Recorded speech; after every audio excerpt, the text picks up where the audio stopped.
Plataforma Nacional de Saneamento e Higiene Timor-Leste lança relatório social com o fornecimento da comunidade Sira e a área rural. Atividade Nerasik realiza essa laun hak farol dili, terça-feira lor nem fulang março tinane. Presidente Plataforma Nacional Besi Timor-Leste, Esmenia Laura Ximenes Hateten, Ohim Besi Timor-Leste lança relatório auditório social, tinang kotuk niang, nebe Sira implementa e posto administrativo Tilomar, município Covalima.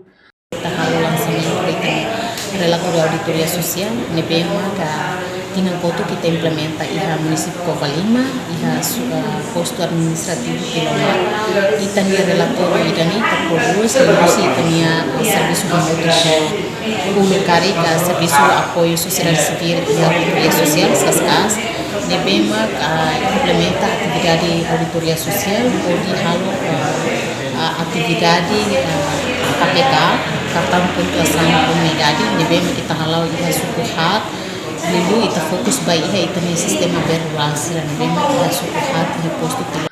Portanto, o relatório não produz serviço remoto com SASCAS, nebema implementa atividade auditório social, hanesan halau atividade cartão pontuação comunidade, nebe halau ona ia suku hak, ia posto Tilomar, no fokus liu ba sistema rural.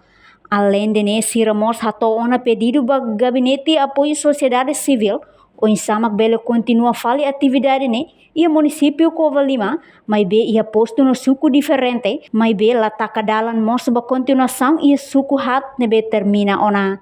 Reportagem Efifanya de Carvalho, Televisão Timor Post.